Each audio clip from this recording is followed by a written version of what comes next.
The Gazan people's neighbors, their fellow Muslims, don't allow them in. Not one person. They condemn them to death. That's the ethnic cleansing when you drive them from their homes. During war, temporary displacement. One thing. Well, the problem is, just like in Ukraine, temporary displacement can become permanent displacement, and Palestinians especially have a history and memory of temporary displacement becoming permanent displacement. I wanted to show you guys some very, very, very sad polling data from Gallup that shows that while 10 years ago, the Palestinian and Israeli publics were much more willing to see a two-state solution, that has just dried up, and it has dried up quickly under the current administration of Benjamin Netanyahu and with the fighting going on in Gaza. So the clear majority, this is from Gallup, which is a well-respected pollster. If you want, you can go look at the methodology yourself, go on the website. But they released a poll, and this is recent data showing that a clear majority of Israelis do not support a two-state solution anymore. While in 2012, here's the question, would you support or not support a situation in which an independent Palestinian state existed and alongside an independent state of Israel? In 2012, 61% of the population was in favor, with 30% of the population against, with 8% of saying, I don't know. In 2023, only 25% of the Israeli public support an independent Palestinian state alongside an independent Israeli state, in comparison to the 65% of the Israeli public who says they do not support an independent Palestinian state alongside the Israeli state. This is really sad. This shows a massive shift in public opinion, and I don't really struggle to see how this has come to be. There's a few things I immediately think of. The first would be the failure of the Oslo Accords and the failure to follow them up. The narrative goes from the Israeli perspective, right?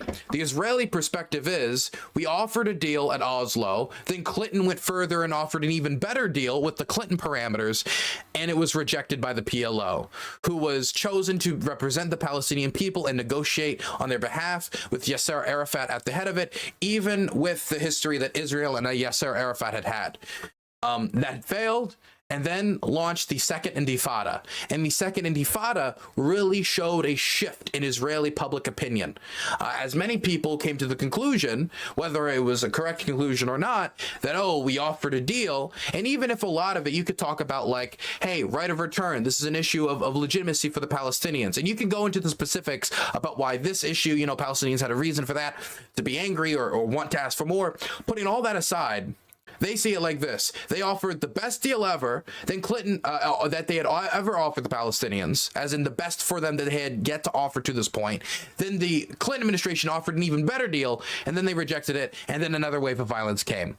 Some Israelis, a decent chunk of Israelis, probably walked away with that, with the conclusion that actually Yasser Arafat, the PLO, and the Palestinians don't legitimately want peace. Even if Yasser Arafat, as many people have speculated, and I don't know if this is true or not, we can't look into his head, the dude's dead. Some people could have seen the violence as an extension of negotiations, as some people saying, hey, the Second Intifada was actually meant to apply pressure to Israel so they could get an even better deal on things like right of return and getting a little bit more land back from the settlements. But whether or not that was the intention, that is not how things played out. And that is not how the Israelis saw it. They did not see that violence as an extension of negotiations. Point is, I think that's one reason. Another reason, is probably undoubtedly going to be another wave of violence in October, after October 7th. I think after October 7th, after that attack, a lot of the Israeli public, it's not hard to imagine, is very against it. And then lastly, I think there's the perspective of the ruling party. The ruling party under Benjamin Netanyahu has made very clear, and has recently said this again after the Biden administration said that they're pushing for a plan that would see the Israeli government, be able to cease the fighting in the Gaza Strip, pull back, get normalization with Israel, not have to do a long-term deployment in the Gaza Strip, have Arab states deal with the rebuilding process, all they have to do is agree that eventually, not tomorrow, not the next day, but eventually a Palestinian state will exist. Benjamin Netanyahu rejected that plan. What's interesting about that, though, also, I have some data showing that the majority of Palestinians also no longer support a two-state solution, and that has decreased since 2012 as well. So this is a thing amongst both Palestinians and Israelis, with support decreasing. But even if Netanyahu rejected this deal, there is some data to suggest that even though the majority of the Israeli public, when asked in isolation, do you think that an independent Palestinian state should be created? Once they're offered this deal, now this was done by a different pollster, this was not done by Gallup, once offered the deal that Biden is putting forward, which means, and I didn't include this part, the freeing of the hostages, all of the hostages, by the way, freeing of the hostages, the rebuilding of Gaza being handled by Arab countries, so Israel doesn't have to be the one to maintain it. Israeli troops being able to go home sooner, and the majority of the Israeli public do not want soldiers in there 3, 4, 5 years down the line. And the state, the future Palestinian state, would agree to be demilitarized. So it would be a demilitarized Palestinian state. So they get the hostages. They don't have to do a long-term deployment. Other countries handle rebuilding the destruction that they caused in Gaza, that they bombed and destroyed in Gaza.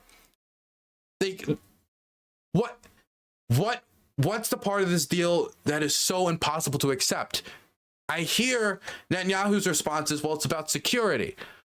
But the deal is about a demilitarized Palestinian state vaguely in the future, not tomorrow. You can try to work to make sure that it's a secure structure. But no, he rejected it. But Israelis hear this plan, and they might actually have a different tune. A slight majority of Israelis would back a U.S. plan for ending the war that would see the release of all remaining hostages. Saudi Arabia agreed to normalize relations with Israel, and Jerusalem agreed to the eventual establishment of a demilitarized, again, this is a key word that's going to be very hard for Netanyahu to maneuver against, since this question is about security, that we have to control it all because of security. A demilitarized Palestinian state, a new poll indicates. In the survey conducted by the Midgame Institute on behalf of the Davis Geneva Institute, 51.3% of respondents say that they would back such an agreement, while 28.9% said they would oppose it, and 19.8% said they didn't know.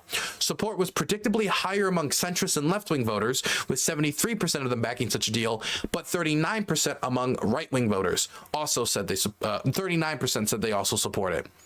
The results fly in the face of an argument senior Israeli officials had been making since the war, insisting that the public is in no place to discuss a two-state solution following Hamas's October 7th onslaught.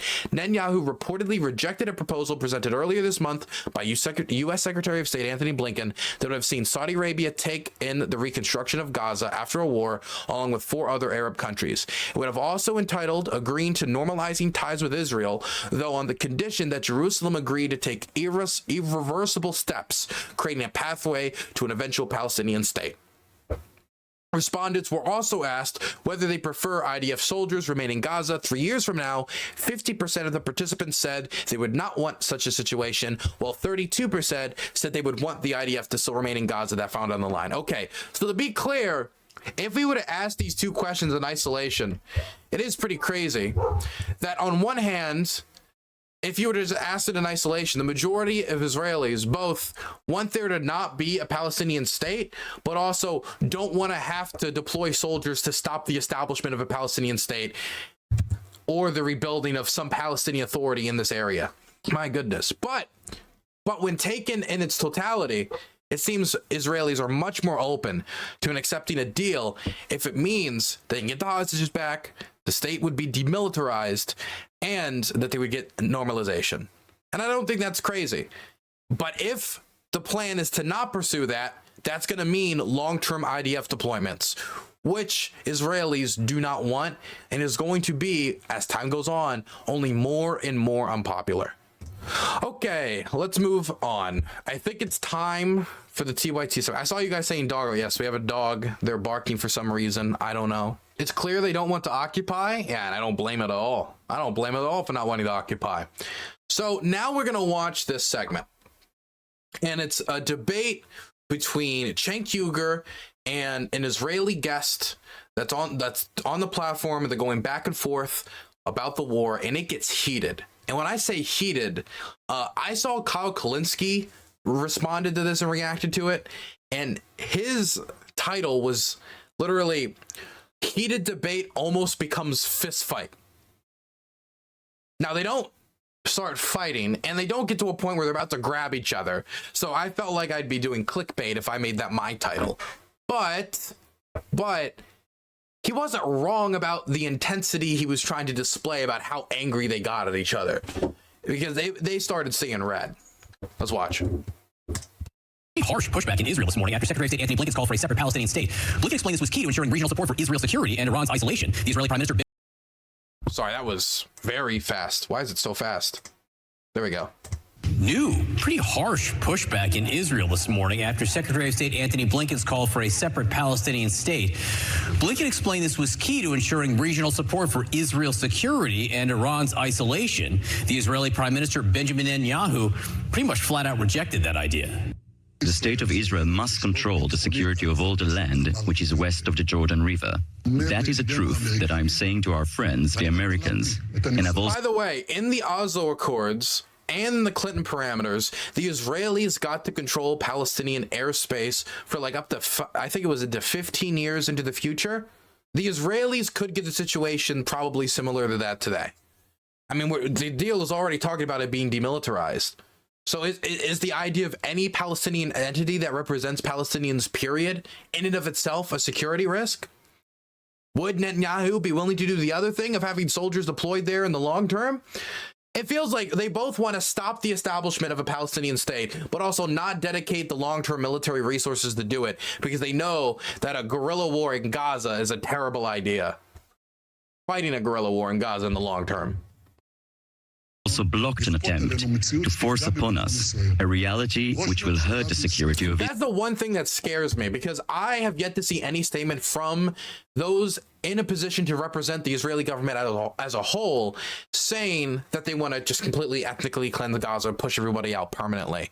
But with what seems like is seemingly like no plan, even if I haven't seen that type of a statement, and knowing some of the positions of people who have been fired, like the agricultural minister who called for the nuking of Gaza, it does make me speculate of exactly what is the plan here. Because all we get is some vague, like, we're going to fight Hamas to the ends of the earth, which, considering they have resources outside of Gaza, and they're trying to assassinate them outside of Gaza, it seems like they're at least serious in taking that fight wherever they can.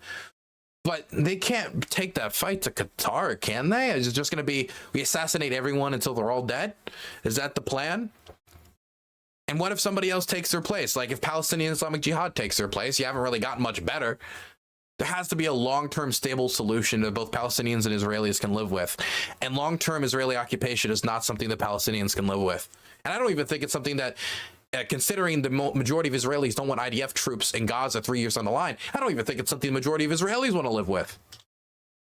Blocked an attempt. I mean, when it comes to the cost that it would incur upon them. To force upon us a reality which will hurt the security of Israel. Prime Minister in Israel must be able to say no. Even it's kind of like a situation where someone's like, you know, I want government-sponsored healthcare. I want public option, and I'm in favor of that too. I want a public option, or I want some government, because man, these prices, we're a captive market with these companies. And I'm like, okay, so let's increase some taxes to do it. Wait, I'm in favor of a public option. I'm not in favor of increasing taxes a cent to do. You can't have both, right? You can't have your cake and eat it too. You can't both like try to stop the establishment of a Palestinian state and occupy it, and then not dedicate the troops necessary for it, and then have those soldiers die because people will inevitably resist. Blocked an attempt to force upon us a reality which will hurt the security of Israel. Prime Minister in Israel must be able to say no, even to the closest of our friends. That's Israeli Prime Minister Netanyahu forcefully rejecting the Biden administration's push for a two-state solution following the end. By the way, if our position is they have to have a two-state solution, and their position is they will not have a two-state solution, I am perfectly 100% comfortable with leveraging American aid on the contingent that they have, they're going to pursue a long-term peace settlement. So we won't know. So we know that we're not just going to endlessly dump these money into Israel for a multi-generational war that has no end in sight, like we have done for many years before now. Of this war, whenever that will be. There has to be an end game here. The U.S. is saying, however, that that is not the final word, citing that they've been able to change previous hardline positions from the Netanyahu government even during this war. The tense back and forth reflected what has become a wide rift between the two allies over the scope of Israel's war and its plans for the future of the beleaguered territory. We obviously see it different, White House National Security spokesperson John Kirby said. Netanyahu spoke just a day after U.S. Secretary of State Anthony Blinken said Israel would never have genuine security without a pathway toward Palestinian independence. Earlier this week, the White House announced that this was the right time for Israel to... John Kirby's right, by the way. Man, I don't say that often, but John Kirby is right. Lower the intensity of its devastating military offensive in Gaza. In a nationally televised news conference, Netanyahu struck a defiant tone, repeatedly saying Israel would not halt its offensive until it realizes its goals of destroying Gaza's Hamas militant group and bringing home all remaining hostages held by Hamas. Saudi Arabia's foreign minister said the kingdom is ready to establish full relations with Israel as part of a larger political agreement. Quote, but that can only happen through peace for the Palestinians, through a Palestinian state, he said. More on the story in a minute, but... And now that, by the way, now that the Saudis have said that out loud, that's their open position now. How are they going to re-pursue normalization with the Saudis without a Palestinian state if they were declaring that? After everything that's happened in Gaza, and considering that 96% of Saudis are talking about, like, let's sever all ties with Israel. So when we're talking about what Riyadh is doing here, this is actual political risk. What Riyadh is doing by the side, because their people do not want to make a deal with Israel. They fucking hate Israel right now. But they're taking that political risk because they could see how a Riyadh, Tel Aviv axis, if you will, right, could help each other when trying to resist Iranian encroachment in the region. At least that's the strategic idea, right? They want to balance together against the Iranians. The Saudis have problems with Iranian expansion, the Israelis. So that's what Brett McGurk and other U.S. officials in the regions, well, that's why they want them to work together so much. Because they can see how that partnership could end up working out. But it will never, ever, ever, ever, ever succeed until you find a solution to this. It will never. As long as the public is this angry at Israel, there will not be enough political maneuvering for the government in Riyadh to make that deal. And so if Netanyahu wants to continue to pursue this, or any government wants to continue to pursue this, they're going to have to make some sort of deal. That doesn't mean conceding to every single thing that they ask for, but you have to make some sort of deal. There has to be some sort of settlement. I'd like to check in and get your initial thoughts, Cenk. Yeah. So first on Netanyahu, I was led to believe that from the river to this. By the way, I said this during the Abraham Accords, and I was saying, look, the Abraham Accords, from a strategic perspective, this is good for the United States. It allows us a route out. I understand what's going on here. But let's be clear. There's a ticking time bomb, and it's Gaza and it's the West Bank until something happens. And then what's going to happen to the states that have normalized relations? The ones that haven't. The ones that have might reject that normalization and pull it back because it's going to be too politically damaging. And the ones who are pursuing it will then put it on hold and maybe even reverse it, depending on how bad it gets. And what have we seen? We saw one government that went through normalization, reversed that, and we've seen everybody else put it on hold. Yeah. So this was also a problem with the Abraham Accords, in my opinion. It tried to settle the Israel-Arab question without an answer to the Palestinian question. And I mean, that is leaving one of the pillars very shaky in the arrangement. First on Netanyahu, I was led to believe that from the river to the sea was a genocidal phrase. In fact, I've condemned that phrase. I condemned it when Palestinians use it. I'm now going to condemn it when apparently the terrorist Netanyahu uses it, saying that he's going to do a genocide and ethnic cleansing from the river to the sea. That's my understanding of the phrase, from the river to the sea. You just heard it with your own eyes and your own ears. You heard him. Okay, and you saw him. So now it's not just him. Ben Gvir, the national security minister, says that they're going to drive the Gazans out. Now it all makes sense, actually. Why did they start in the north? What led them to believe that there was more Hamas in the north? And what I said on the first day, which is, why wouldn't they just go to the south? They've got tunnels. They just go. So what's the point of destroying the south, north? You destroy the north first. You push them into the south. Now they're destroying the south. They haven't slowed down at all. Biden asked them to slow down. Biden's the weakest man in the world. We'll get to that in a second. So now they're... Can I just throw out there, I am fine critiquing Biden, but when you phrase it this way, it makes it sound like if Kamala Harris was in there, you know, Kamala Harris would stand up to Netanyahu and say, no, no, no, sister, or whatever, like it, or, and then do the crackle laugh, right? No, she wouldn't. If it was Pete Buttigieg, he wouldn't either. If it was Mike Bloomberg, he wouldn't have. The only person I think that might would have been Bernie Sanders, who was also the senator who was trying to have a formal review to see if Israel's committed war crimes in the Senate, and the Senate voted against having a formal review. And it was an overwhelming vote. Only 11 senators voted in favor of having a report produced to see if Israel is engaged in war crimes. That's all it was going to do. Just have a report. Doesn't blockade anything. And that was blocked. So maybe Bernie, but besides that, everybody else on the Democratic ticket. I doubt it. I genuinely do.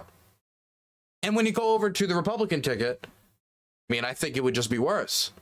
If Trump was in office right now, remember, Trump was the bomb the families of terrorists because it will hurt them more than if we were just to kill the terrorists. Do you think that guy would have approached Gaza with a more humanitarian mindset? The dude had like didn't Trump have like a settlement named after him, like Trump Heights? I forget. I'd have to go look it up. But this guy his base is with the evangelical community, whose one of their main issues is Israel. He was a pro-Israel president. He's campaigning as a pro-Israel president right now. If he got in there, I don't think he would be trying to reel Netanyahu in. I think he'd be trying to egg him on, even if he has a rivalry with him. I'm fine with critiquing Biden, but let's be clear. This isn't a Biden-specific issue. It's like when we talk about Israel. It's like, oh, if we get rid of Netanyahu, then everything else just magically fall. No, it doesn't magically fall into place. Because there's other people in Israel who are just as bad, sometimes worse, or if not very bad, almost as bad as Netanyahu that could take that position. It's just like there's Israeli issues, this is an American issue. I mean, like, think about, what was it, like 20 congressmen that are against aid, maybe? Like, all of them, most of them are like either super veteran congressmen who there's no risk to them, and I think most of them are like freshmen or like close to freshmen. Point is, I just want to make sure that we're not just saying, oh, this is a Biden issue. This is an America issue. The last president I know that actually leveraged American military support to Israel was goddamn Ronald Reagan during the Israeli invasion of Lebanon, which he had a private call with the Israeli leader compared to the Holocaust, and then stopped sending over F-16s, stopped an F-16 deal. Could you imagine a U.S. president doing that today? Just... Their new plan is, drive him into the Sinai desert. And now he's making it clear. And he says, two-state solution, no way.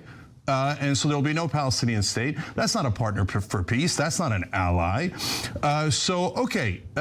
He says, we get to say no. That's true. They're an independent country. They can say anything they like, right? We also get to say no. It's unconscionable to send them any money. $3.8 billion so that you could do genocide and ethnic cleansing? No, hell no. I mean, look, if they start driving them into the desert, I'm considering stopping paying taxes. I don't want my money going to ethnically cleanse people. I don't think that. I mean, you can try. I don't think it'll go far, but you certainly can try. I don't know how the TYT ownership works, but if he starts paying taxes, how does that affect TYT? Like, I don't know. I doubt it's a sole proprietorship. I don't know how the business is set up or how much of it he owns. So we said never again. What is this?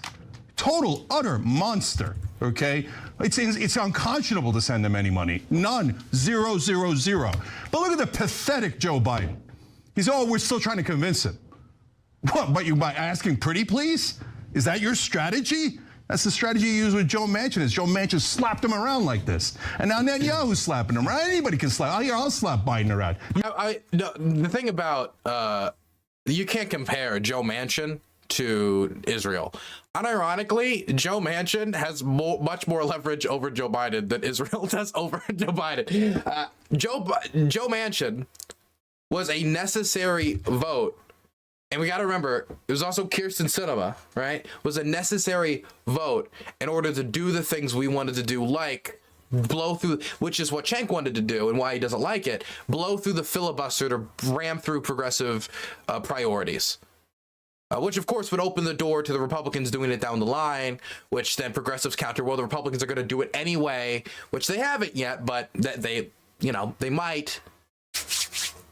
But you would need Joe Manchin to do that. How do you make him do that, considering we're seeing right now, if Joe Manchin's not even going to be the senator next term because he's going to be replaced with the governor, because it's such a vulnerable seat, because he's a Democrat in fucking West Virginia.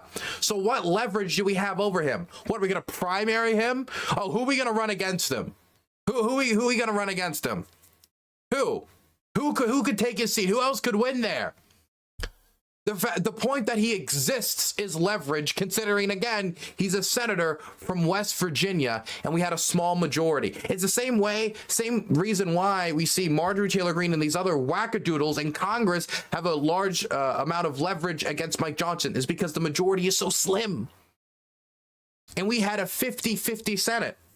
So yeah, Joe Manchin mattered and he had leverage. And considering we couldn't literally just replace him with another person, he wasn't just some like Timbuktu congressman in New York that we could be like, hey, I can't believe you're not voting with us. You're voting Republican on all these priorities. We're going to primary you. We couldn't do that to Joe Manchin. So my position has never been I'm against leveraging something against Joe Manchin. My position has always been, what do we leverage against Joe Manchin? Are you going to leverage like funding priorities in the West Virginia? Then is that not just punishing the West Virginians for their shitty senator? Which I don't like that. I don't like that at all. Like so that's always my question when it comes to Joe Manchin. I think Joe Manchin has more leverage over us than Israel. Because Joe Biden doesn't need Israel to do anything in domestic politics. If we wanted to do anything during those first 2 years of Biden's term, he needed Joe Manchin's at least tacit approval. Or at least like go ahead, because he needed all 50. Yeah, that's the problem of small majority. And I'm not saying this as in like, how dare we challenge Joe Manchin? I'm saying this because I'm literally like, how I want to, but he has the leverage. You loser. You're at 33%. You're going to lose to Trump too. Watch when he starts to slap you around. I don't want that to happen. But the guy's the weakest person in America. So what are you going to do? He just told you, I'm not going to do a goddamn thing you say. I'm not going to do the two-state solution, and I'm going to drive into the desert. By the way, I do want to throw out there that Cenk doesn't want to send any more aid to the Ukrainians. You say weak. I'm just a little shade. That's it. Now what are you going to do, Joe? And Joe's like, oh, pretty please. Shut up. Do something. Are you the president of the United States or are you not? Let me clarify. Let me clarify. I just want to send military aid, but same stance applies. Something. Are you the president of the United States or are you not? This is ridiculous. So there's no defense for any of this, and so. But we'll continue. We won't do anything. To oppose Netanyahu. I don't know what happens when they actually. I mean, look. The United Nations says the starvation has begun. 85% of Gazans are already displaced, homeless. And now 25% of them are starving. That's 500,000 people. So America has blood all over its hands. It's because of Joe Biden. It's because of all the politicians in Washington. But now 60 have sent a letter, 60 Democrats saying, oh, come on, Jesus, are we really going to support the ethnic cleansing of the Palestinians, led by Jamie Raskin and Ayanna Pressley? Bless their hearts, at least there's a pulse there, but the rest is unconscionable. Ramesh. Yeah. Jamie Raskin is a Maryland congressman. I do want to just give Maryland some credit there. Thank you. I couldn't agree more with many of the things you just said there, Cenk, but I think, I mean, by the way, like, not only just leveraging aid when it comes to making a deal after the fact for the creation of the Palestinian state, leveraging aid for the steady and constant flow of humanitarian aid into Gaza. If it's just a war against Hamas, then there's no need to starve the civilian population. But then I'll hear certain officials talking about, oh, but then if, then we wouldn't have the people who give us information in order to get out of Gaza. Yeah, well, that just sounds like you're making them all suffer in order to try to strangle the population for whatever information you can get on Hamas. That sounds like collective punishment to me, but whatever. Continuing. First and foremost, I just want to express how sort of powerless I feel outside of attending protests and sharing my voice about this disastrous situation and the sanctity and sacredness of all life, including our brothers and sisters in Gaza right now and our brothers and sisters in the West Bank who are also being terrorized through a settler colonial project that has existed for 80 plus years. I think the question is if you kind of look around the world at different countries, the vast majority of countries around the world, the vast majority of Americans, believe it or not, just the vast majority of all of us want this to end, want a ceasefire now. But if you look at how popular that opinion is versus who actually has the actual leverage to stop this, it's just one person. I mean, it's really just one administration from all I could glean, which is President Biden and our government. I mean, we are in. Okay, we don't have.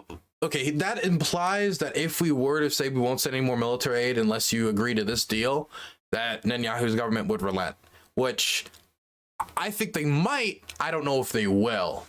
I think that Netanyahu's already politically vulnerable, so he might be willing to relent, but I think there's a good chance, considering how far right his coalition really is, that he just looks at him and says, fuck you then. I'm already unpopular. My coalition's already very small, but just enough to hold together. If I don't agree, I can keep my coalition together for another 2 years until the election. And we can see, or we at least attempt to, and keep this going, because I'm not willing to accept a Palestinian state. So I do want to throw out there that it is true we have leverage to either get more or make him accept the deal, and we need to use that leverage. We need to compel them to do things like allow the free flow of aid, and compelling people is going to require deliverable threats. Like, if you don't allow the free flow of aid by this day, we will cut off aid in this amount, and then if you continue for another month, then we'll cut off more aid and more aid. Like, you have to have deliverables, real penalties. Outside of that, it's verbal suggestions with the vague threat of possible negative relations. With one of your main backers, yes, your main backer, but still, it's not compellence until you introduce that element. I feel like breaking out Kenneth Waltz right now and reading from it. Whatever. We'll continue. Enabling and are complicit in this situation right now.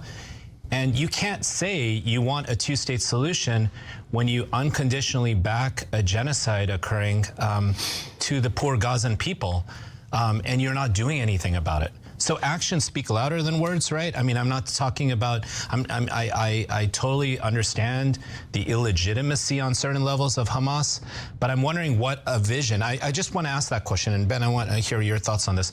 What is Biden's vision of a two-state solution? Like, what vision is there that any of us could have of a two-state solution when one part of the two states has been utterly destroyed, all its people increasingly are being displaced, and well over 10,000 children have been murdered, or killed, whether it's self-defense or not. I don't think it's self-defense. It's deeply disproportionate.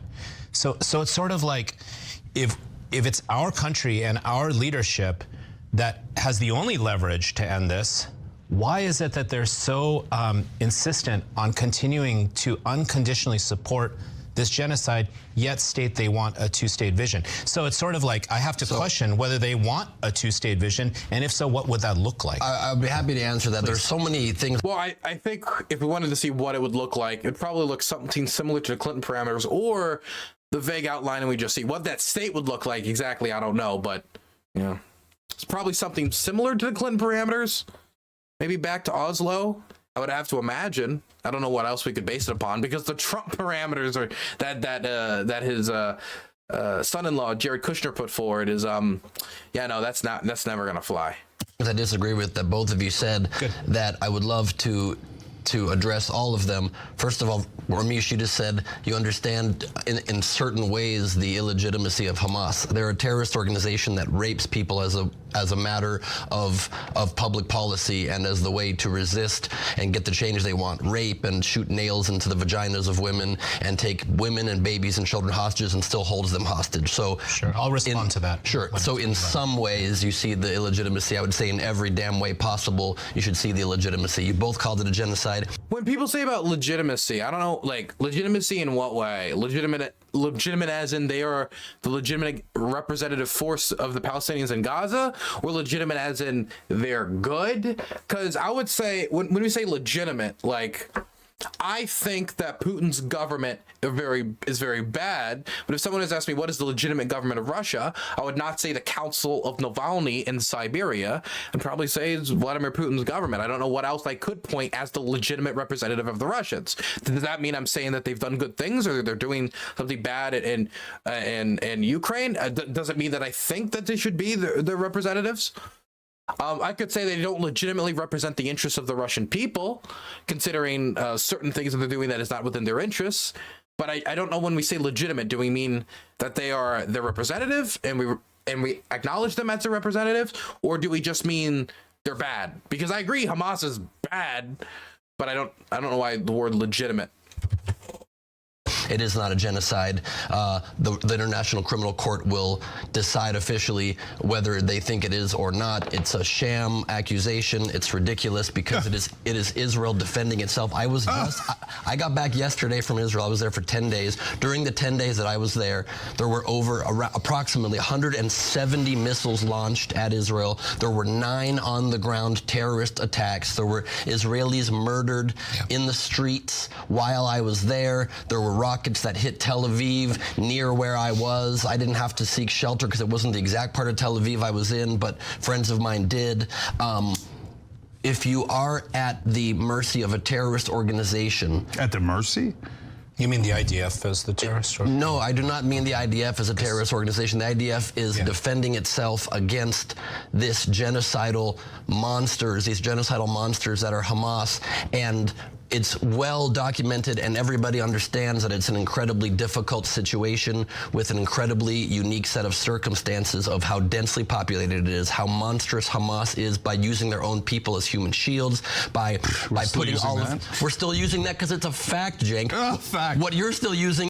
Why? Look, there was so much you could have tried to object to up to that point. Like when we say at the mercy of terrorists, like, well, you do acknowledge that there is no Palestinian Air Force. There is nothing that intercepts your... Like, there's other things he could have gone there. And so when we say, well, the Palestinian people are much more vulnerable here, and we gotta... Like, there's, like, things he could have fought him on. I was waiting. I was just sitting here because I was waiting for Cenk to say something, or if they were just going to let him finish his sentence because, they went on for a bit. But the thing he makes a statement against, as an interrupt on, is whether Hamas uses human shields. He could say that the human shields does not account for this bombing or that. Like, hey, what about the Greek Orthodox bombing? Were there human shields in there? Was there human? And that's an instance where it would be like, well, no, there was. We have no evidence of human shields, and the Israelis did acknowledge. He could fight them on that, but they denying that they don't store weapons in UN buildings, which they do, or they don't store weapons in civilian homes, which they do. That happens. They do it. Is genocide and ethnic cleansing. They stored the UN. There was a UN report talking about the storage of weapons in UN schools where children were studying. Like, come on. Like, again, you don't need to say that, therefore, every single civilian death in Palestine, in Gaza, was justified. But you can't pretend that they aren't doing that. And look, and people can, I've seen people accept that and then try to defend it anyway, which, I mean, I wouldn't. But if you want to do that, okay, that's your prerogative. But you can make I've seen people try to make the justification of like, hey, I mean, like, what are they supposed to do? Go out in the field and get immediately demolished by the Israeli military and fight 1-to-1? What are they supposed to dig the tunnels over there? I've seen people try to argue about that. But if you're arguing about that, then you're accepting that they're storing weapons and soldiers in civilian buildings. Neither of which make any sense or hold the muster of fact.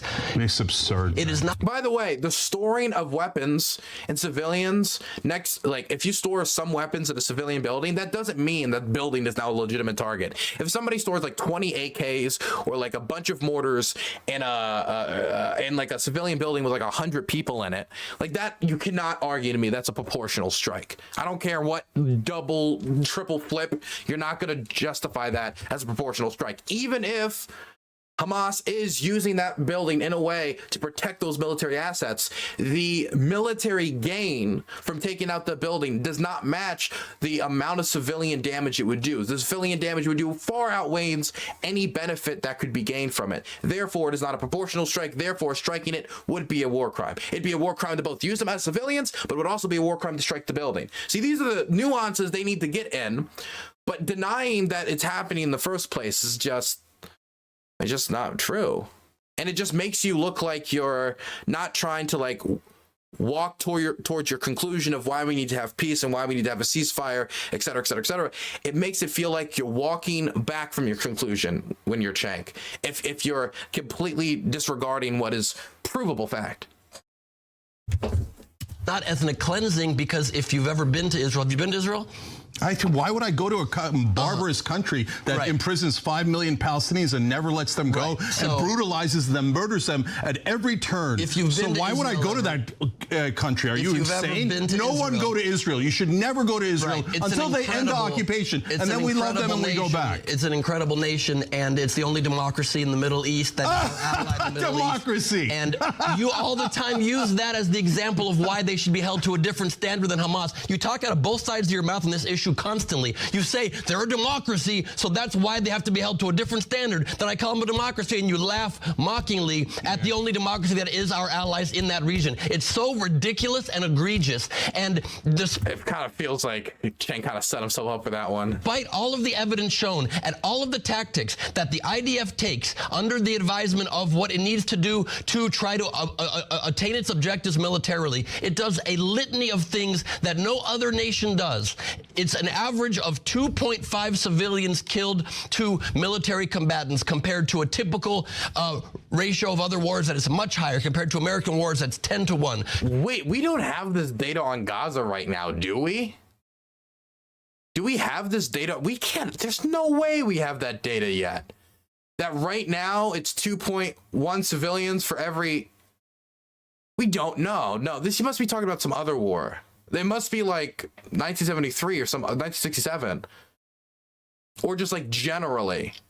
But this is, we're talking about like the Gaza Strip right now. Like you can't, that data wouldn't even be available. So this, he must be talking about like data for either a different war or like cumulative data of all of their data that's been gathered before Gaza, before the Gaza invasion. 12-1. Yet those numbers do not bother you. You say what that do you mean they don't bother me? When he says 12-1 civilian to military casualties, which wars are we talking about here? And how are we talking about civilian casualties? Are we talking about direct casualties? Or are we talking about indirect casualties?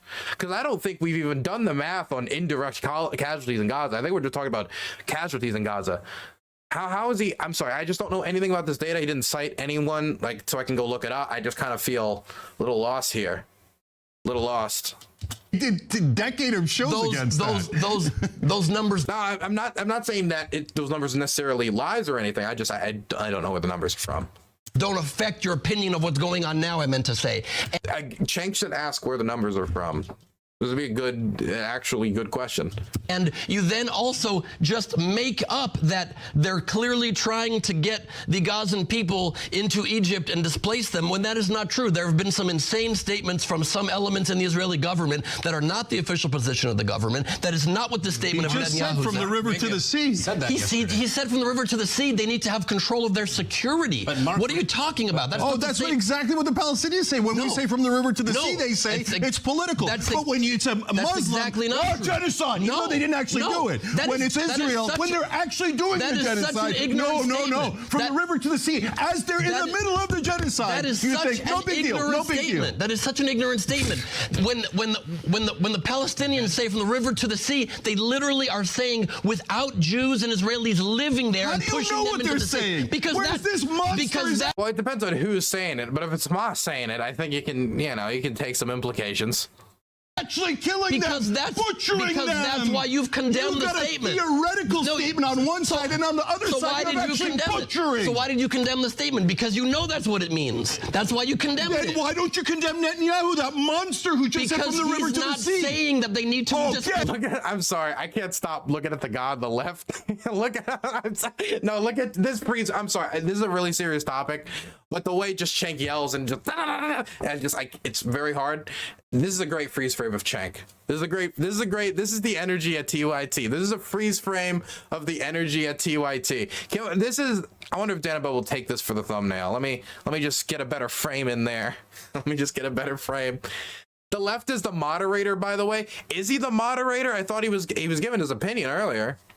Get out of here, Ben. You're the most biased man in America. I do condemn Netanyahu. The Muslims can't say it, but the Israelis can say it all day long as they do it. They're murdering Palestinians as we speak. They need to disavow a fundamentalist belief that wants to kill all Jews as a disease and not allow them to live. That might not bother you, but it does bother me as an Israeli Jew. That's such a weird... Okay, so this is... Man, this is weird in these conversations because they're getting into nitty gritty about a very it's a war, so people are dying. It's pretty serious talk. And Cenk is like shaking his head and he's angry because he just disagrees with, I think he probably disagrees with the general point, but because he was doing that while he was saying that at the end, it made it sound like, oh, so you don't care that those people have that genocidal ideology. Man, this is a conversation where all nuance is immediately lost. Weak excuse. I'll tell you why. My people, yes, I'll tell you why. Please. Because you always hide, like as if Israel's a tiny little country. It is. And they're so defenseless. Tiny little country. They're so, oh my God, they can't do anything against the all-powerful Palestinians who they imprison and take away their water, power, electricity, murder them at all terms, etc. No. If someone was actually trying to kill the Jews, Ben, I would line up in the front line with you. Are you crazy? They just did that on October 7th. Exactly. So you go and they just did it while I was there. Why would he say if someone was actually trying to kill the Jews? Why would he say it like that? Dude, did Cenk wake up just off his game or something today? I don't know what's going on. Just killed a bunch of people. So why don't you care about Palestinian lives, Ben? Of course I do. 24,000 dead, 10,000 children. Of course I do. You don't care about them. You don't care about them at all. Cenk, you can shout all you like, but you are the one condemning them to murder. So why don't you care about their lives? Condemning them to murder? You're condemning them to a never-ending cycle. Palestinians is being made to kill them. Palestinians. You are condemning Palestinians to murder. Because every time I suggest that you put any pressure or the world puts any pressure on Hamas to stop, you say they're terrorists. You can't ever tell them to stop. So you can only tell Israel to stop, which, as you know, for a goddamn fact, means that this war will end, Hamas will regroup, they will kill more Israelis, and Israel will kill more Palestinians. And that's what you want. That's what you're advocating for. See, now it's impossible. The caricatures of each other's position, right? If we were to sit down, I think there's definitely issues on this I probably disagree with Cenk with, but I'd probably find myself agreeing broadly more with Cenk's general position, maybe like 60% with Cenk. You get what I'm saying? Like that 40% on top I'd cut off, but 60% I broadly with Cenk here. There is no nuance to be found. They've created two completely different caricatures of each other's positions that they're now attacking that neither of them said. There's nothing. There's no way to interconnect here. The guy on the left, if his job's to moderate, he needs to jump in quick. I don't even know what to say. There was so much yelled. Man. So when it comes to putting pressure on Hamas, I will say, while of course pressure should be put on Hamas to release the hostages, I think the pressure is the offensives that are happening on the ground, and the blockade of the Gaza certainly is also probably adding even more pressure. But I don't know what the United States could do more to pressure Hamas. I don't know what our European allies could do more to pressure Hamas. Maybe you could talk about like Saudi Arabia or like other specific countries in the Middle East, but I would say the majority of the trouble I'm seeing is an inability to want to ever pressure the Israelis to come to the negotiating table when it comes to a future Palestinian state, which both Gazans or Palestinians could live with, even if they didn't love it, just like I'm sure certain Israelis wouldn't love it, and that other powers in the Middle East like Saudi Arabia and those who back Palestinian causes can live with. And if they don't agree to that, what Ben just said about another cycle of violence is going to inevitably happen again if the occupation does not end. Because the problem isn't just Hamas. If Hamas goes away and they destroy Hamas, they bomb it out, move them out, Palestinian Islamic Jihad wants to kill Jews just as much as Hamas does. There'll be other groups that'll fill the hole that Hamas left if the occupation sustains and the Palestinians are not giving representation in their own state, which they want, because they desperately don't want to be part of an Israeli state. Desperately don't want to be part of an Israeli state. And hell, if you're Israeli that wants to maintain the quote-unquote Jewish character of the Israeli state, which I know that Netanyahu cares about desperately, then adding all of those people to the to an Israeli state would probably be a concern to you too. So it seems like a two-state solution would be the answer here. But to give them any amount of sovereignty is something that just Netanyahu will not do, even though his government's unbelievably unpopular. And that's why that pressure has to be applied on them. Not to mention, they're the one with the upper hand. They're the one advancing. They're the only ones that can enforce and or make such a deal. That's exactly what you're asking. I want a two-state solution where you actually have peace. So do I. But not Netanyahu. That's a horrible statement he makes, and that should not be the position. Terrorist, right? But you add, no, not terrorist. Of course he's a terrorist. He just said from the river to the sea, and he's actually doing it. He said he's 20 times the terrorist that Hamas is. I will be with you if he actually encourages. He's doing it, man. What more do you need? 40. Dude, terrorist is such a fucking useless word. I'm leaning more and more to stop using the word terrorist. But I guess I'll keep doing it for a little bit longer because the word still means something. But I don't like, what does to the river to the sea have to do with terrorism specifically? Like, you could talk about like the Greek church bombing, or you could talk about, for example, certain lynchings that happened in the West Bank against Palestinians. Like, that's, dude, a lynching, arguing that's terrorism, that's not hard to argue at all. But like that statement, again, I don't know, with Cenk has better arguments he could be making, but I don't know. Maybe it's just terrorism as a word it's just like war crime. It's just bad thing now. It's no longer like, I don't think if it was ever really confined, at least war crime and law that's confined by specific standards. But like terrorism is such a catch-all term now. Statement he makes, and that should not be the position. Terrorist, right? But you add, no, not terrorist. Of course he's a terrorist. He just said from the river to the sea, and he's actually doing it. He said he's 20 times the terrorist that Hamas is. I will be with you if he actually encourages. He's doing it, man. What more do you need? 48,000. Not one person's been displaced out of Gaza. Are you insane? Out of Gaza, not one. Out of Gaza, not sorry. one. It's squished into a little corner where they're being bombed. That's what you're saying he's doing. Why doesn't Egypt allow any refugees? Because that's the displacement. No, voluntary displacement, like happens in every war. At the beginning. By the way, Egypt should allow Palestinians to be able to evacuate from Gaza. They should. It would save so many more lives. Egypt, some people make the argument that they're scared that if they let the Palestinians to leave, then the Israelis will just take it over and they'll make it another part of Israel, which I understand, but I also think that people are being too kind to the Egyptians here. I think a lot of it is that they have a deep fear of Hamas due to their historical relationship with the Muslim Brotherhood. And the regime in Egypt overthrew the Muslim Brotherhood, a Muslim Brotherhood candidate that had won the election. El-Sisi overthrew him. So there's other reasons. And if you look at Black September, there can be other reasons why the Egyptian government doesn't want Palestinians in their land. Yes, it was Mohammed Morsi, yes. There, Ben. At the beginning of the voluntary? Did you just say that was a voluntary displacement? What was? No, if the possibility of going into Egypt would be voluntary, like in the first month of the Ukraine-Russia war, 5.9 million people were allowed in. But for some reason, the Gazan people's neighbors, their fellow Muslims, don't allow them in. Not one person. They condemn them to death. That's the ethnic cleansing when you drive them from their homes. During war, temporary displacement. One thing. Well, the problem is, just like in Ukraine, temporary displacement can become permanent displacement, and Palestinians especially have a history and memory of temporary displacement becoming permanent displacement. When people left their homes during the Nakba in 1947 and 1948, they left it, many of them, under the assumption that they would just be back in a few years, either when Israel lost the war, when the war turned in their favor, and it just didn't happen. And that not only happened in 1948, but that would happen again and again for many people.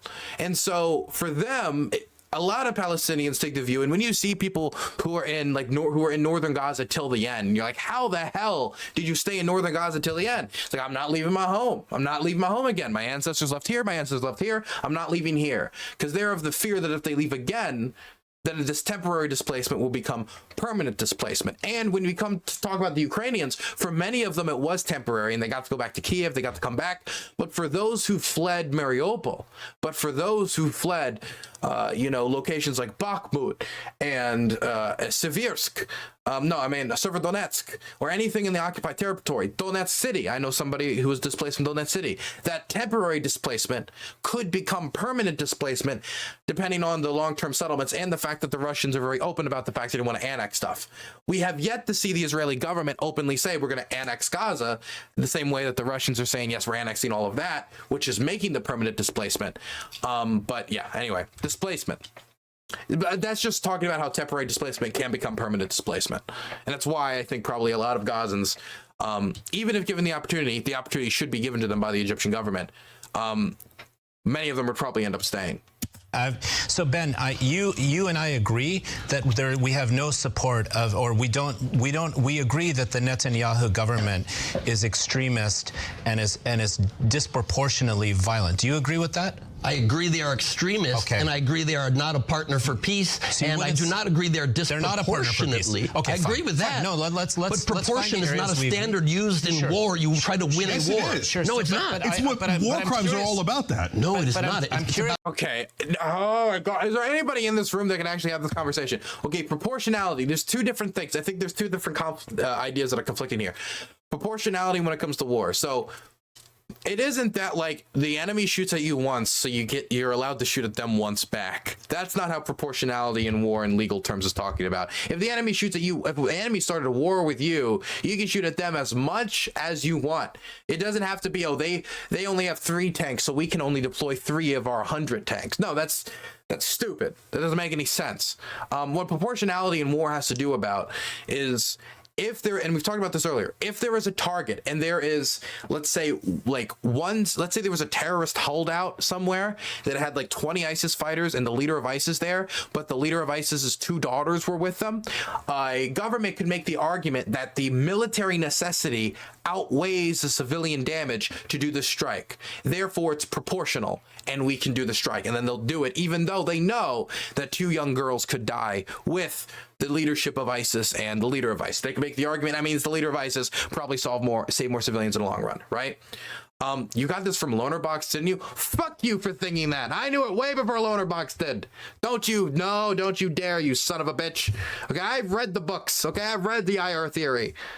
Don't you give that to Loanerbox. Anyway, on the other end of this, let's say there was a terrorist holdout and there were 2 ISIS fighters in a kindergarten full of 20 kids. That's not proportional. The amount of civilian damage far outweighs any military's necessity, and therefore striking it would be a war crime. That is the standard of proportionality. The problem is every nation state has to determine what is proportional when it comes to their military strikes for themselves. There's no international standard like this is the amount of civilians per terrorist killed, per soldier killed. That doesn't exist. And so every nation state is kind of put to their own devices to decide that, and you know, some nations are more loose than others. So that's what we're talking about, proportionality. Not that, you know, Hamas fired at Israel once, so Israel gets to fire back once. It has to do with the targeting decisions. Who tried to win Yes, a it war. is. Sure, No, so- it's not. It's what war crimes are all about. That. No, it is But not. I'm It's curious about how appropriate. I'm curious how there can actions be a versus future others. with a government that has absolutely no interest in a There two-state needs to be solution. an election. There can't be a. There can't be. But and how can that future even come to be when both the U.S. is unconditionally backing and the Netanyahu government, because it has so much leverage, not because we're not doing unconditionally anything, backing. It's is not doubling unconditionally down backing. on its It's not. extremist It is. policy. Blinken With is their saying action. there needs to be two states. He hasn't done anything. Action. Ben, Action. That's Show what one they're piece of doing. action. They've one piece of action. They convinced Netanyahu's government to. I'm sorry. How am I supposed to take that? Dude, I'm trying to like listen to this like serious like debate about people die of war. I don't know what to. Extremist It is. policy. With Blinken is their saying action. there needs to be two states. He hasn't done anything. Action. Ben, Action. That's Show what one they're piece of doing. action. They've one piece of action. They convinced Netanyahu's government to do a temporary ceasefire, to release Palestinian prisoners for hostages. Those were positions he was not into agreeing to, and they convinced him. Those are the things they convinced him to do. So you can yell all you want, Cenk, and you can sweat about it So all you want. Netanyahu wasn't even going to do that deal Sweat about it. Oh my God. where they released their own hostages. That's my understanding. That's so correct. Netanyahu is such a terrorist monster. He wasn't even going to release the Israeli hostages. We had to talk him into it. No, he was We had not. to talk him into releasing his own hostages, getting his hostages back. Congratulations to us. releasing We more convinced Israel to get their Palestinian hostages prisoners. back. But we have to understand that people in Gaza are trapped there. They have no basic services, and they're just being attacked writ large. I understand. So how do you suggest Hamas gets removed from power? Right, what so- do you suggest? So, I have no, an no, no, idea. hold on. Before I have no defense of Hamas, but I do want to understand in context how they came to be. We do know they were democratically elected. I'm not saying they're Exactly. and any. Yeah, so then, do the people have any responsibility for that? If they're Do the Israeli people have responsibility? Are you in favor of terrorism? Are you saying because Israel's a democracy, they're responsible for the terrorist Netanyahu and they should be attacked? But most people in Hamas civilians now have no responsibility. Yes, I want them to vote the right way, both in Gaza and in Israel. Okay, so there's two things. Number one, if you elect people and they do bad things, you are in part responsible. Yes. If you've made the bad judgment call to vote for Hamas, then yeah, you are partially responsible for the things they did because you elected them. But number one, the majority of the people who live in Gaza, because they haven't had an election since 2006, are under the age of like 14. So they didn't vote in that election. Okay. So that's the first thing. The second thing is whether or not you have some responsibility because you voted a bad way and therefore the government did bad things, that doesn't mean you're a legitimate target in war.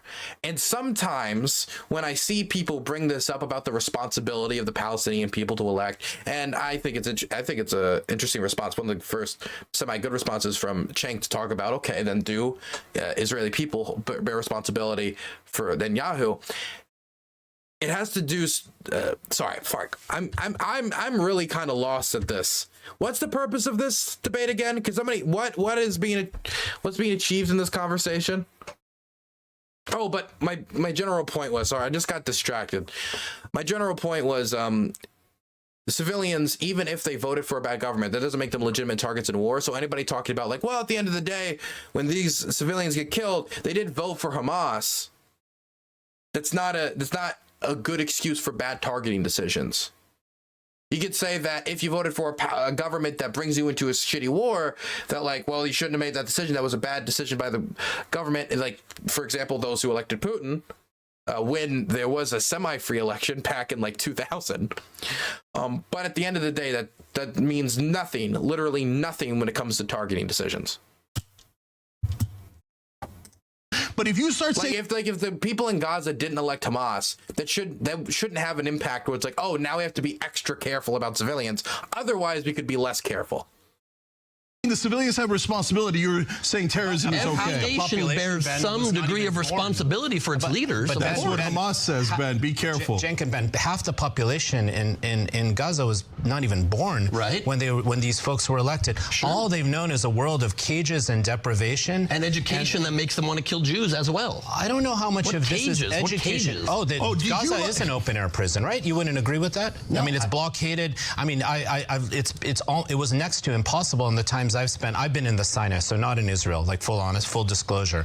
But in the only way you were invited in there many times. Oh no, I was invited to Gaza. Who cares about being there? I've been we can all read. We all have eyes. It's not about that. It's about trying to understand the situation and condition within which Palestinians are living, and trying to just sort of have some compassion for that. I'm not calling compassion for them. I'm not calling you anything. If you've noticed, I appreciate it, nor am I you, but I have tons of compassion for them. But I've been trying to explain forever these terms that get thrown around, despite as many times as you and I debate about this, Cenk, and you don't have an answer to this, then the next time I'm on, you still say ethnic cleansing. It is not ethnic cleansing if the 2 million Arab Palestinians in Israel proper are treated with full rights. It is simply the existential threat coming from the government of the people in Gaza.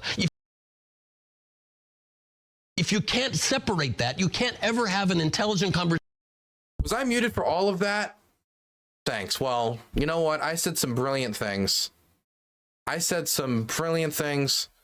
And they're all gone. About it that's going to ever evolve. Okay, hold on. He's addressing me. So, Ben, look, we've yelled at each other and we've said nasty things about each other, including in this segment. But let's be clear, okay? So when you say that it's not ethnic cleansing to drive 85... Oh, well, anyway, I'll just say it one more time. But when you talk about ethnic cleansing, it's ethnic cleansing if the displacement is permanent and then they replace them with settlers. If the goal is to retain the Jewish character of the state, they're going to permanently displace the Gazans and then replace them with settlers, then that would be ethnic cleansing in that scenario. But we don't have any concrete proof that that is the policy that the government has taken. What happened in 1948 would also be considered the Nakba, ethnic cleansing. So it's a question about what the long-term scenario is going to be in Gaza after the war is over. 5% of the people of Gaza out of their home. That sounds ludicrous. You might think it... Okay, let me go back again and just listen to what Cenk said. So, Ben, look, we've yelled at each other, we've said nasty things about each other, including in this segment. But let's be clear, okay? So when you say that it's not... By the way, this is the same reason why I'm scared of those far-right people in Netanyahu's circle, because I do think, honestly, there are people around him that would legitimately pursue ethnic cleansing, which is why I think we need to be on our toes about this. Things about each other, including in this segment. But let's be clear, okay? So when you say that it's not ethnic cleansing to drive 85% of the people of Gaza out of their home, that sounds ludicrous. That has nothing to do with whether that doesn't prove anything. That's how, like, during World War II, tons of people were displaced from tons of places that weren't ethnically cleansed. Because, like, the battles are coming, so we're leaving so we don't die. For example, when we would take over certain German cities, a lot of Germans would flee to further German-controlled territory. Was that ethnic cleansing? If 90% of a village or city or town left because they were terrified of the German soldiers? That in and of itself doesn't prove anything. It proves that the war is horribly brutal, but it doesn't prove ethnic cleansing. You might think it sounds fine, and Israeli supporters might think, oh yeah, I got 100 talking points, and it sounds great to us.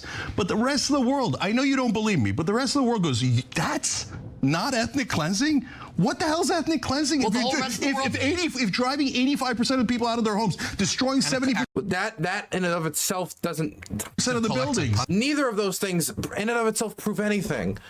It's like... How many people were displaced from Berlin? What percentage of Berlin's population was absolutely annihilated? And what percentage of their buildings were annihilated? Grozny. Grozny was the most destroyed city in the world, according to the UN, when the Russians invaded. So many people fled. In Afghanistan, what was it? 2 million people killed by the bombing by the Soviet Union. How many people fled into Pakistan? It's so much the population dipped. That wasn't ethnic cleansing, though. And neither was it in Chechnya either. So that in and of itself doesn't mean it's ethnic cleansing. There's other elements here. A plan to replace the population with your own and absorption, like that, if we can get that, then we've got a case for ethnic cleansing, which is why, again, because I'm fearful of the people in Netanyahu's government, we need to be on our toes about it. Punishment, right? And now destroying the graves, which is the next story we're going to get to. So if that's not ethnic cleansing, I don't know what your definition of ethnic cleansing is. Wild. This is cope. They've been openly talking about that. There are certain Israeli politicians who want that. There are certain government officials. But we don't know that is the Israeli government's official position, is the permanent displacement of everybody from Gaza, and they're replacing them all with settlers. We don't have that. We don't have that. We don't have official proof of that. We don't have any. We don't, really, from the official Israeli government positions, they haven't said anything to suggest that is their goal. Now we can say that specific people in Netanyahu's circle and people who have worked for him and work on other think tanks are suggesting it and are pushing it, and they want that to be the case, which is why I'm scared, is because I'm fearful, since we don't have a solid plan for the after, which is why I think Biden, the Saudis, and others in the region need to negotiate the after, is that if there isn't, those people will stand up and say, here's our after, here's our permanent solution. But as of right now, we don't have official proof that is the Israeli government's policy, and that is what they're pursuing. Trying to remove Hamas, who you will admit fortifies itself in every bit of buildings. I was just there. I spoke off the record for over an hour to battalion commanders who explained that in 80% of homes they go into, there are weapons found, there are Hamas properties found there, tunnels under all kinds of homes. Did you get to speak to Gazans who are suffering? No, I wasn't able to get into Gaza. Yeah, I know. Because I did go to the West Bank. I did go to the West Bank. Gaza, they would have probably killed you too. I did go to those same. That's another terrible thing about the Israeli government, is they do deny journalists from getting into Gaza, foreign journalists. And journalists have to either smuggle their way into the country or they have to embed with the IDF, which I'm not saying you shouldn't get that footage, but obviously that's a very one-sided view of the conflict. And having those independent voices on the ground and journalists on the ground is super important to document the catastrophe and the loss of human life in Gaza. A lot of journalists have died in Gaza. Italian commanders would have killed you, just like they killed the Israeli hostages. And you're walking around in Gaza. Oh, oops! I accidentally killed 24,000 people. Does that not prove the fact that they've also killed their own people? Does that not prove that it's just the incredibly dense fact of this area? They're not. If they're, that doesn't prove any. I have no clue how that proves anything. That they shot, by the way, the guy was carrying a white flag, by the way, that they shot the Israeli hostages with white flags because they thought they were someone else.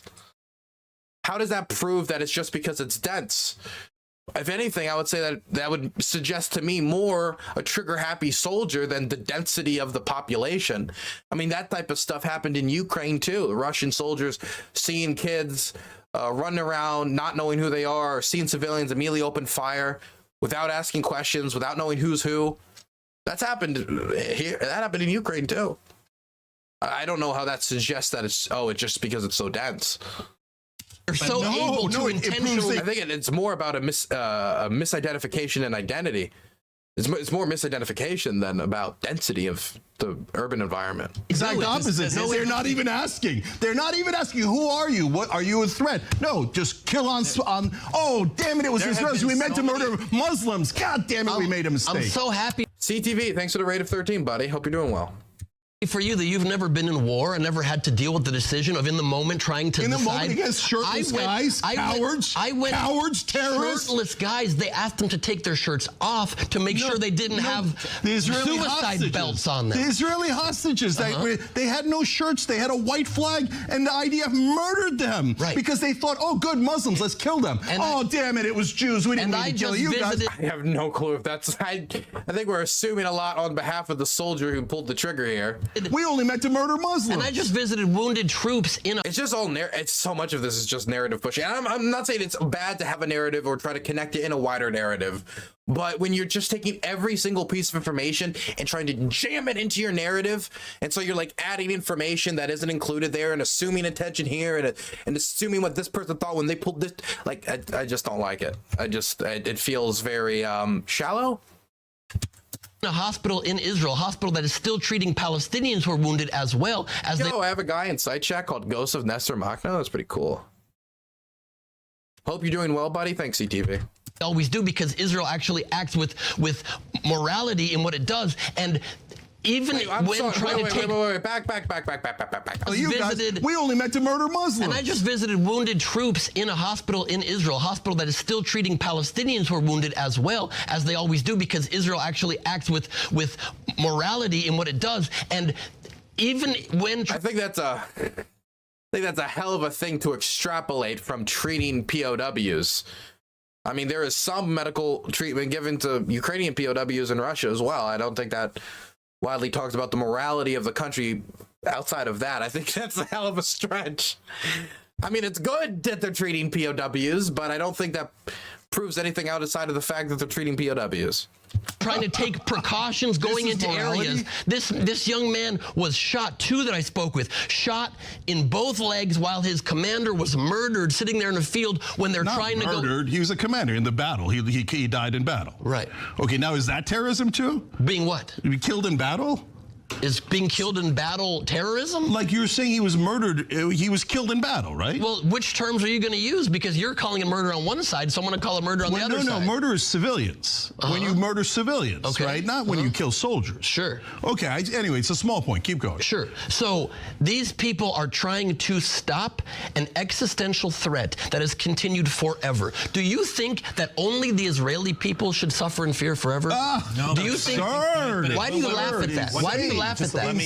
There were 9 terrorist attacks while I was there. That's okay with you to continue forever? So how does it stop? So how does it stop? In a second, but Ramesh, you go, and then I got to tell her how it actually stops. Look, I understand, and I understand where you're coming from, Ben. I mean, and I also don't claim to have the specific knowledge of being there, but I do think it's important we understand where Hamas came from and how. I do eventually want to go. I don't know if I'll ever get to Gaza, but I do eventually want to go to the West Bank and interview Palestinians.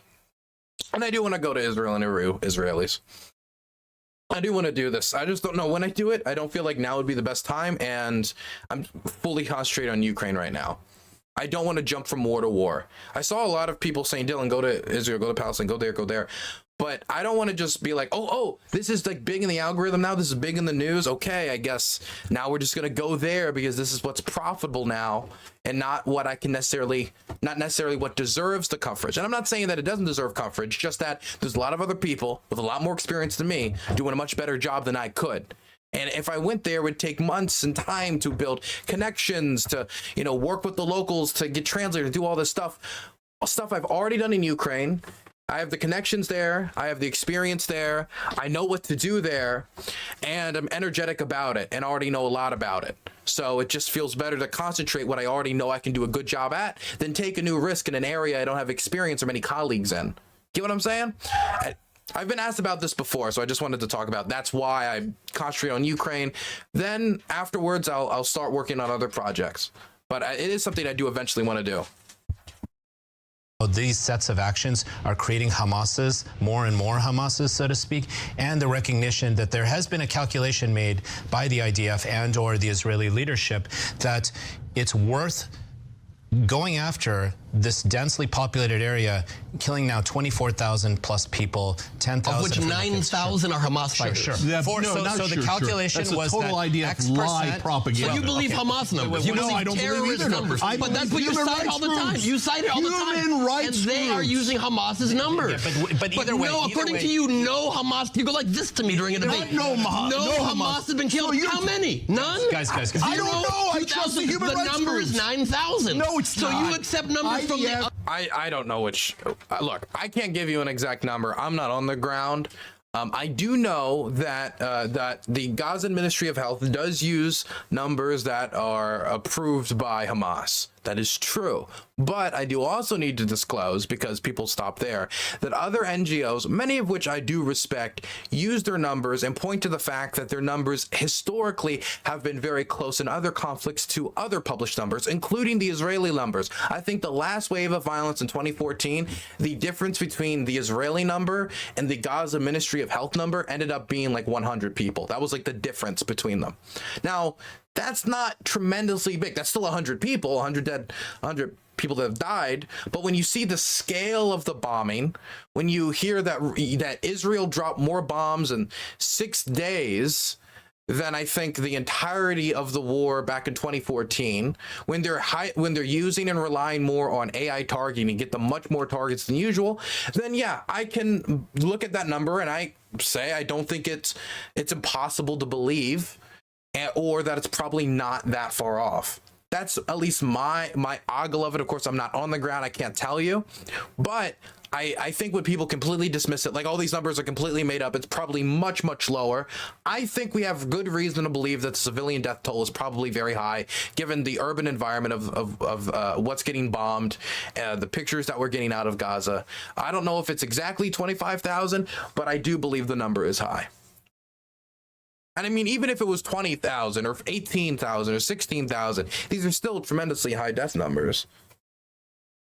Other side, yet you don't on the other side, and you also, wait, hold on. Very important for the record. You also say the world agrees. The world does not agree. Jamie Raskin, who you just cited. By the way, when I say tremendously high death numbers, so I think some people would say tremendously high for the operation. And since I'm not a general and I'm not an operator, and I can't tell you that, but I can just say that, yes, I do think 17 to 25,000 dead people is a lot of dead people. That's what I mean when I say a lot of dead people. Who I had coffee with just 3 weeks ago, also, as I agree with what he's now putting up to make sure that Gazans do not get displaced, he also refused to sign a ceasefire now only agreement that didn't call for the release of hostages. And the entire European Union just passed a non-binding resolution, 312 to 131. That's all they can pass is non-binding. It's not their country, to make sure that a permanent ceasefire happens only with the immediate unconditional release of all hostages and Hamas surrendering. So a big part of the world agrees the only way to end this cycle of violence is for Hamas to stop. Yet no one puts pressure. Nobody puts pressure on the terrorists, only on the people being attacked over and over and over again. Again, what more? The question would be, what pressure and who adding the pressure? Because I don't think the United States could pressure Hamas more unless we started bombing Gaza. And I don't think we should be bombing Gaza. And I don't think Americans want us to bomb Gaza. So when he says pressure Hamas more, I don't know exactly what he means. It is true in Europe, there's a lot more support for Israel, but that is mostly isolated within, again, North America and Europe. That is where most of broad Israeli support comes from.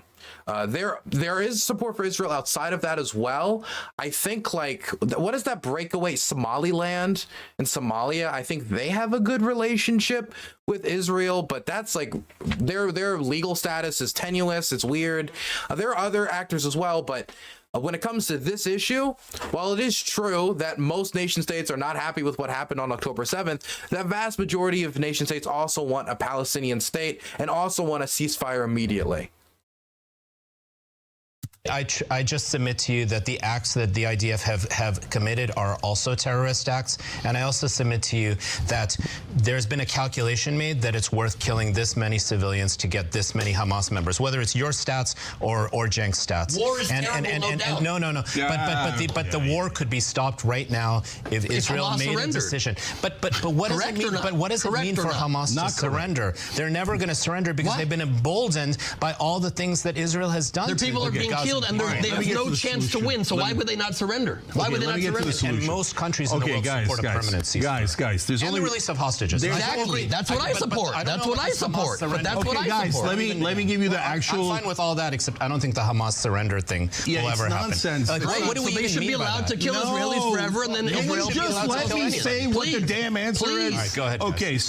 Okay, look, guys, there's only one way that this ends. Number one, America has to put tremendous pressure on Israel. Take all the money away instantly. Absolutely. Number two, the Israeli people I believe in their morality and their decency. Please, I'm begging you, Israeli people, Please. okay? Vote Netanyahu and the right-wing government now. Put in Benny Gantz or whoever it is and go towards a two-state solution. So now how do you get the two-state solution so that Israel can be... Let me just throw out there, getting a deal from Benny Gantz, while probably easier than Netanyahu, is still going to be unbelievably difficult. This is what I talk about when it's like Netanyahu-centric politics when we're talking about Israel. Many of the things that that Israel is upholding, like not trying to create a Palestinian state, or holding a lot of the positions that he holds on, for example, the Golan Heights or settlements in the West Bank, that isn't just held by Netanyahu. I want to dispel that delusion. While he's the worst of the people who are hardliners on these positions, it is not just held by Netanyahu. Be safe and can live in peace. The whole point of Israel was for the Jews to be safe because they've been slaughtered all across the world for time immemorial. I agree it was with all supposed that. to be a safe haven. Absolutely. So how do you do it? You get somebody, whether it's Benny Gantz or not, to go and work with the Palestinian Authority. The Palestinian Authority, at that point, putting pressure on Palestinians, not Hamas, because Hamas is never going to bend to pressure, but Palestinian Authority can. That is a reasonable way to go. By the way, there are countries that could pressure Hamas, like Qatar could pressure Hamas. Like those who hold the assets could pressure Hamas. Those who have the Hamas officials over in their countries could pressure Hamas. There are countries that could do it. It's just the countries that are least likely to do it. You get the entire Arab world and America to put pressure on the Palestinian Authority to do a peace deal with the Israeli government. And that's the two-state solution. Then you take the Palestinian Authority and you put them in Gaza and say, hey, they just got you a state. The problem is many Gazans don't respect the Palestinians. I know. Hold on. Hamas will throw them off rooftops again like they did in 2007. Hold on. I agree. Listen. No, Hamas, of course, is going to fight Palestinian Authority. That gives you a sense that maybe you could do a deal with the Palestinian Authority. And so will they try to throw them off rooftops? Of course, but that's why the Saudis, the Jordanians, the Americans all have to help the Palestinian Authority establish that authority in Gaza. And to your point, Ramesh, will they have credibility going in? No, because right now they look like they work with the occupiers in the West Bank. But if they were able to deliver a Palestinian state, then they would have the credibility to be able to... They could. This position, it's like, it needs a lot of tweaking. But the broad idea of like working with the Palestinian Authority to deliver the first Palestinian state, which would then hopefully give them political momentum to be able to manage said Palestinian state. It's very hopeful. It's going to be difficult to get the Israelis to agree to that, but that is, I think, like one of the clearest paths. So I think what he's saying broadly here is not too off base. Right to live in dignity, in peace. It's just gonna be very difficult because, again, the Palestinian people don't respect Mohammed Abbas. They don't respect his party Fatah. Their popularity has only gone down since the start of fighting, and we would have to really make a reversal in their popularity. But a lot of that popularity isn't just because of like, oh, we worked with the Israelis, or oh, they haven't delivered a Palestinian state.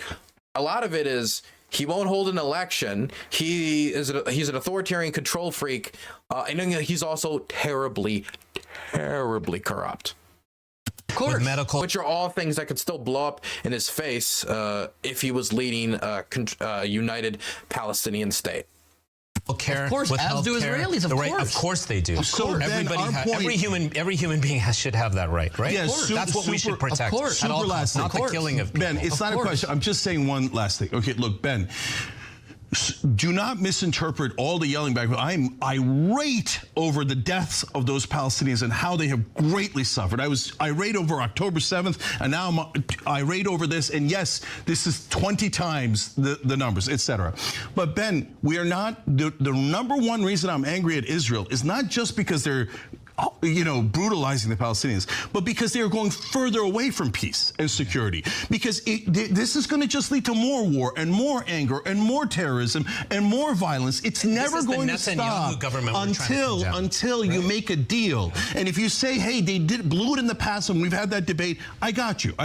Today's a new day. Go to the Palestinian Authority now. Hamas has no power or even any respect, as Ramesh said. So the problem there being, you can't make a peace deal with people who aren't in power. You need to remove Hamas from power. We never said power. But Palestinian Authority has no respect or even any standing in the polls. Now you're being It's true. It could be any. You don't want to deal that. No, I do. But the only way this works is you remove the Netanyahu government with elections and you remove Hamas. You must do both. Okay. You must do both. That's why the European Union agrees with that. Yes. You guys decide what you think is realistic. We'll be right back. Man, members only videos, and what is this recommended members only videos from TYT? What is this? It's a weird plug I'm getting. What is Nick Fuentes doing right there on screen? Okay, man, what do I have to say about this? I think I've seen Cenk get heated a lot. This is probably the most heated I've seen Cenk. I don't think I've seen Cenk more angry than this, even though he's usually pretty angry. Man, that guy on the left there, he wanted to talk a lot, but he really took a back seat because he didn't know how to get in front of that bucking buffalo that was Cenk Uygur. Oh my goodness. W content? I don't even know if it was W content. It's hard for me to say W content was such a serious topic, but when you've got Cenk going like, it's kind of hard not to laugh a little bit.